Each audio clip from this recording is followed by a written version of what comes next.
Hello friends, techno NPT Dinesh में आपका स्वागत है। आज का लेसन में हम लोग माइक्रोसॉफ्ट पावर पॉइंट के बारे में देखेंगे। This is our very first class to in PowerPoint presentation. So let's start the lesson. Introduction to MS PowerPoint. तो पावर पॉइंट क्या है, कैसे इसका यूज करना है, इसका यूजर इंटरफेस क्या है, इसका गाइडलाइंस क्या है, ये सारे के सारे हम लोग इसमें कवर करने वाले हैं। इंट्रोडक्शन पार्ट है। एक्चुअली किसने इसको बनाया था, कौन डिजाइन किया था, कब इसका डेवलप हुआ था और इसका क्या क्या वेरिएंट आपको देखने के लिए मिल जाएंगे, उसके बारे में हम लोग देखेंगे। तो ये जो है खास करके माइक्रोसॉफ्ट पावर पॉइंट क्यों बोला जाता है, क्योंकि ये माइक्रोसॉफ्ट कंपनी के द्वारा प्रोड्यूस किया गया है और इसका जो क्रिएटर थे उनका नाम था रॉबर्ट गैस्किंस और उनके साथी डेनिस ऑस्टिन, जो कि एक सॉफ्टवेयर कंपनी जिनका नाम है फॉरथॉट से लोग डेवलप किए थे। इन द ईयर आपका 1987 20 अप्रैल को खास करके मैक ओएस, आपका जो एप्पल का जो ऑपरेटिंग सिस्टम होता है, मैकिन्टॉश कंप्यूटर के लिए ये लोग डेवलप किए थे। उसके बाद कुछ ही दिन के बाद में क्या हुआ, आपका माइक्रोसॉफ्ट उसको $14 मिलियन में खरीद लिया और अपने ओएस के लिए उसको डेवलप किया। तो ये खास करके आपका जो लिखा गया था लैंग्वेज जो था वो था आपका C# लैंग्वेज, एक प्रोग्रामिंग लैंग्वेज है जिसके जरिए से ये सॉफ्टवेयर का कोडिंग किया गया है। और जैसे मैं आप लोग को कुछ देर पहले बताया था 1987 में इसका डेवलप हुआ था, इनिशियल रिलीज हुआ था और डेवलपर जो था माइक्रोसॉफ्ट अपना नाम इसको चेंज करके दे दिया माइक्रोसॉफ्ट पावर पॉइंट बोल के। तो ऑपरेटिंग सिस्टम खास करके माइक्रोसॉफ्ट पावर पॉइंट विंडोज के लिए है। विंडोज का बहुत सारे वर्जन्स आप सभी को पता होगा और ये जो अवेलेबल है फिलहाल 102 लैंग्वेजेस में आपका अवेलेबल है, जो कि थ्रू आउट द वर्ल्ड बोल सकते हैं सभी सेक्टर में ये प्रेजेंटेशन ग्राफिक्स सॉफ्टवेयर यूज करते हैं। जैसे कि आपका बिजनेस एंटरप्रेन्योर्स हो गया या कोई एजुकेशन के लिए हो गया या कोई भी प्रेजेंटेशन, आपका जो भी थॉट है, आइडिया है, उसको आपका ऑडियंस के सामने में लाने के लिए इफेक्टिव वे में खास करके हम लोग माइक्रोसॉफ्ट पावर पॉइंट का यूज करते हैं। तो इसके डेफिनेशन पार्ट में देखेंगे। डेफिनेशन तो बुक हिसाब से कुछ कुछ रहता है, पर हम लोग इसको क्या किए हैं, ये एक आपका सॉफ्टवेयर एप्लीकेशन प्रोग्राम है जो कि खास करके आपका डाटा और इंफॉर्मेशन जो भी है उसको पिक्चुरियल फॉर्म यूजिंग आपका टेक्स्ट हो गया, ग्राफिक्स हो गया, ऑब्जेक्ट हो गया, कुछ शेप हो गया, कोई डायग्राम हो गया, कहीं कहीं पे आप ऑडियो, साउंड, म्यूजिक इफेक्ट भी डाल सकते हैं और video effect with animation and transition के साथ देंगे। इससे क्या होता है, आपका जो भी प्रेजेंटेशन आप जो बनाए हैं वो इफेक्टिव होगा और आपका ऑडियंस को ऐसा नहीं लगेगा कि मैं क्या देख रहा हूं, उनको डेफिनेटली मजा ही आएगा। आप अगर 10 मिनट का प्रेजेंटेशन दे रहे हो, उनको लगेगा कि बस 2 मिनट में खत्म हो गया। तो ये सब होता है आपका प्रेजेंटेशन का डेफिनेशन पार्ट के लिए। तो ये क्या है, it is an effective way. तो एक तरीका है, इफेक्टिव वे है to make understand the audience in a better and easy way. तो आपका जो भी ऑडियंस है उनको आप इजीली बता सकते हो, कोई भी आपका जो भी डाटा है या आपका कोई भी थॉट है उसको आपका ऑडियंस के सामने में पेश कर सकें या सिस्टमेटिक वे में आप उनको समझा सकें with some animations and graphics effect, so that क्या होगा, उनको अच्छे से समझ में आ जाएगा और उसका फायदा उन लोग को लाइफ टाइम भी रह सकता है बोल सकते हैं। अब बढ़ते हैं आगे इसका एडवांटेज के और देखते हैं। एडवांटेज क्या है, ये खास करके इजी टू यूज है। जैसे कि इसका जो यूजर इंटरफेस है, ये सॉफ्टवेयर भी जो है इतना भी टॉप नहीं है। आपके पास अगर लिटिल बिट नॉलेज है, आप अगर थोड़ा बहुत पढ़ लेते हैं और थोड़ा थोड़ा छोटा छोटा चीज अगर आप याद रख लेते हैं और आपके पास अगर क्रिएटिविटी है कि इसका कलर कैसे होना चाहिए, इसका डिजाइन कैसा होना चाहिए, ये सब अगर आपको पता है तो ये सॉफ्टवेयर जो है आपके लिए बहुत ही फायदेमंद होने वाला है। तो ये सिंपल है, सिंपली एडवांसिंग द स्लाइड्स, जैसे कि आपका बस आपको कुछ करना नहीं है, स्लाइड को नेक्स्ट नेक्स्ट करके आपका जो भी टॉपिक है उसको आप अपने ऑडियंस के सामने रिप्रेजेंट कर सकते हो। और इससे क्या होगा, आपका जो हैंडआउट जो हम लोग देते थे, जैसे कि हार्ड कॉपी प्रेजेंट करते थे, सभी को पहले देते थे, उसका जरूरत नहीं है, क्योंकि आप उसको स्लाइड के जरिए से आप हैंडआउट को एलिमिनेट कर लिए हैं और आप उसको क्लियरली समझा रहे हैं। जैसे कि मैं यहाँ पे भी जो बना रहा हूँ ये भी आपका वही पावर पॉइंट प्रेजेंटेशन सॉफ्टवेयर का मैं यूज किया हूँ और उसका जो इफेक्टिव फीचर्स है, ग्राफिक्स है, एनिमेशंस है, वो सारे के सारे मैं यहाँ पे यूज किया हूँ। अब बढ़ते हैं अगले एलिमेंट होता है। तो खास करके क्या क्या सारे चीज को लेके आपका पावर पॉइंट माइक्रोसॉफ्ट का जो है वो बनता है उसके बारे में देखेंगे। तो फर्स्ट वन जो है that is your user interface. तो यूजर इंटरफेस जैसे आप लोग को मैं वर्ड में भी बताया था, ये आपका बेसिक है।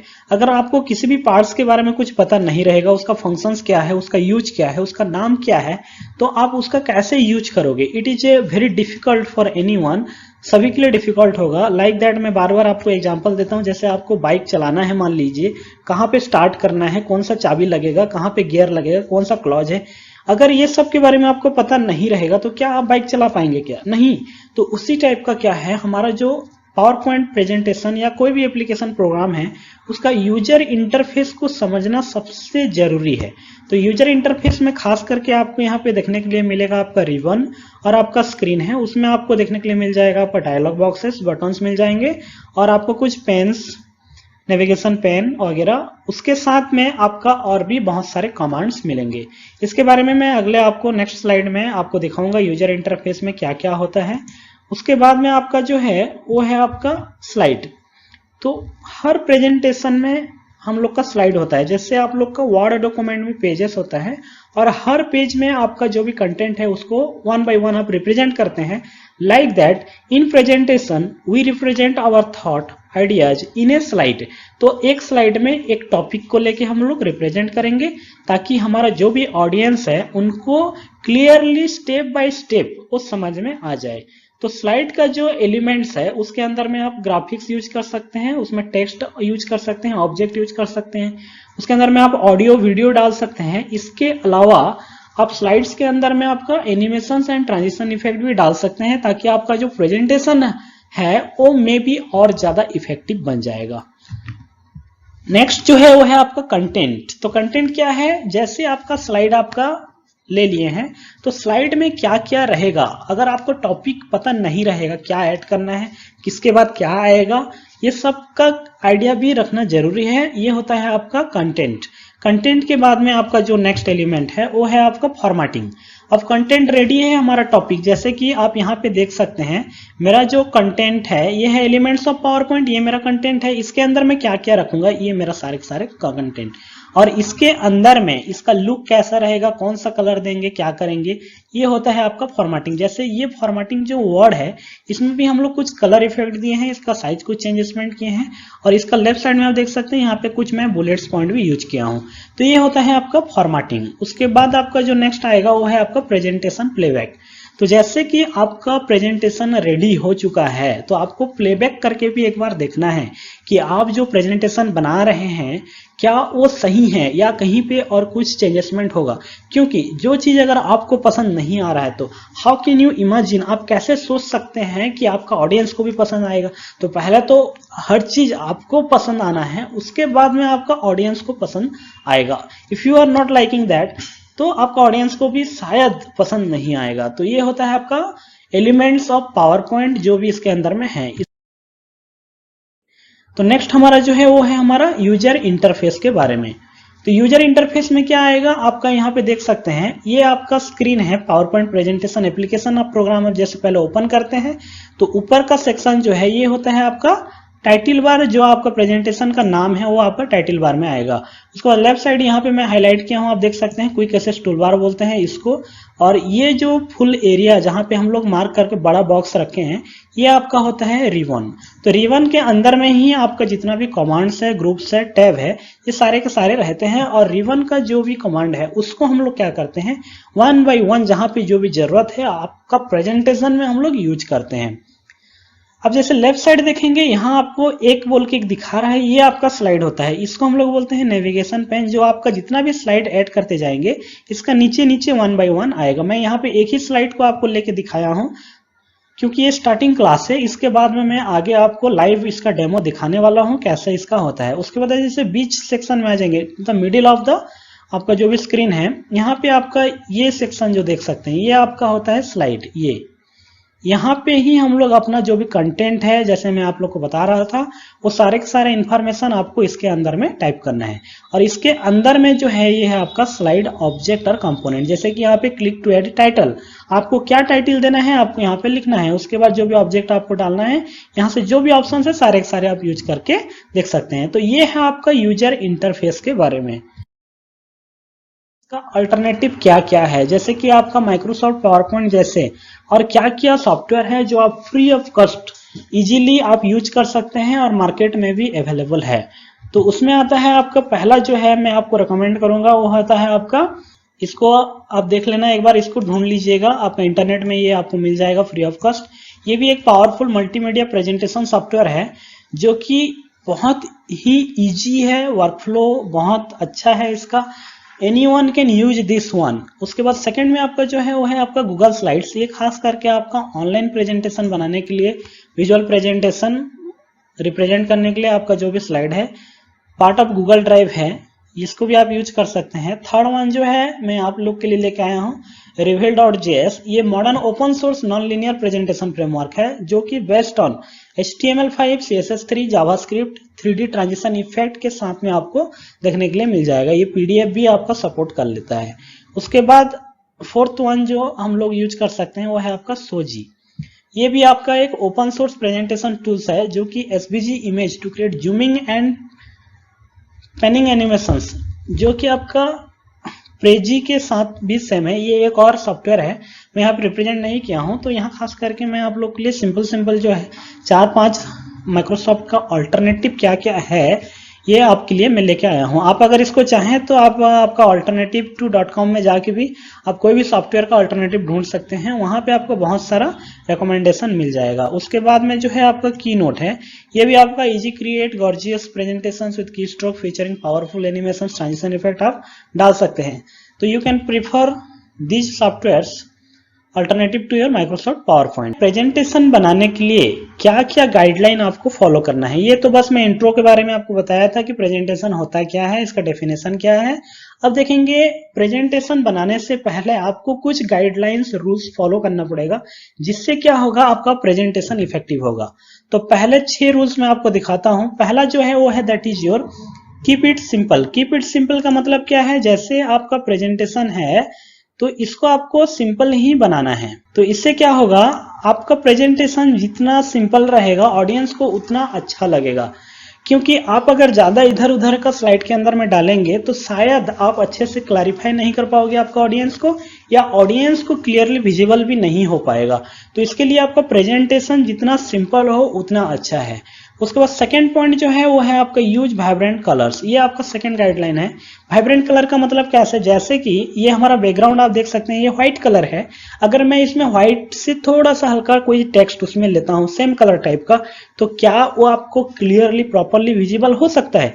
नहीं हो सकता। तो आपको इस टाइप का कलर यूज करना है जो कि आपका थीम है, बैकग्राउंड है, उसमें वो कलर आपका उभर के आए और आपको ऑडियंस को वो क्लियरली विजिबल हो, इसके ऊपर आपको ध्यान देना है। उसके बाद जो है minimise fact and figures in slide.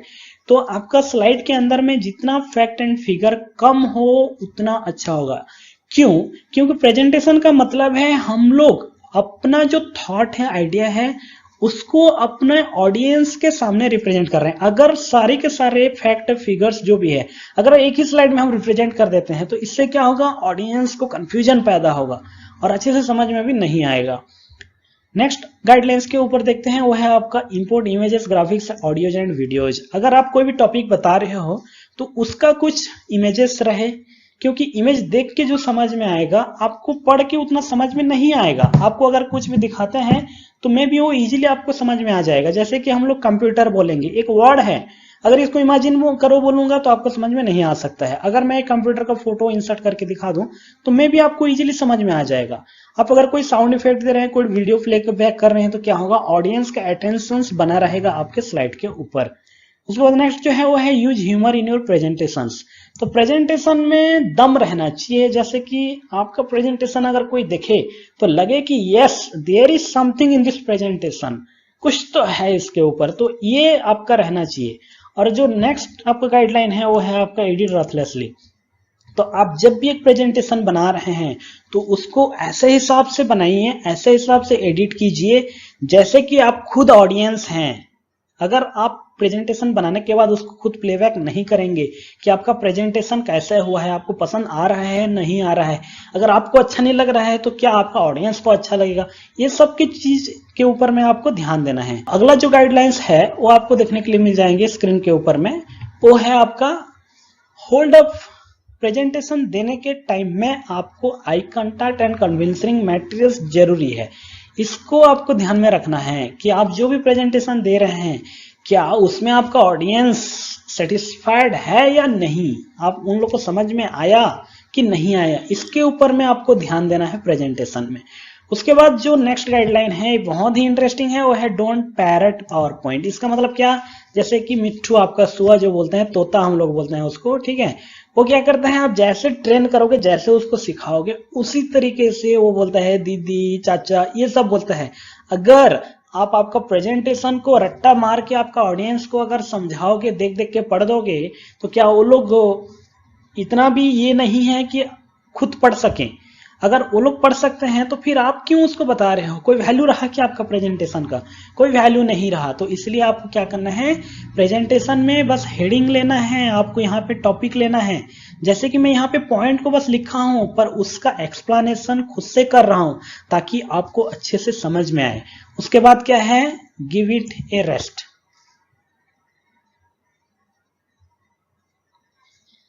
तो ये होता है आपका रेस्ट। जैसे मैं कंटिन्यूस कुछ बोल रहा था, मे बी ऑडियंस को कभी कभी बोर लगता होगा या कुछ समझ में नहीं आ रहा होगा या किसी को इमरजेंसी कहीं पे जाना रहेगा, तो आप क्या करेंगे, मान लीजिए आपका प्रेजेंटेशन ज्यादा लंबा खींचने वाला है तो आप क्या करेंगे, बीच में आपको रेस्ट देना है ताकि आपका आई को भी कुछ कंफर्ट मिल जाए, आपको भी थोड़ा रिफ्रेशमेंट मिल जाए, आपका एनर्जी भी जनरेट हो जाए, और ताकि लेटर हाफ में आप आपका प्रेजेंटेशन को और better way and effective way में आपका ऑडियंस के सामने आप रिप्रेजेंट कर सकते हैं। तो इसके लिए आपको ये गाइडलाइंस भी आपको फॉलो करना चाहिए ड्यूरिंग द प्रेजेंटेशन।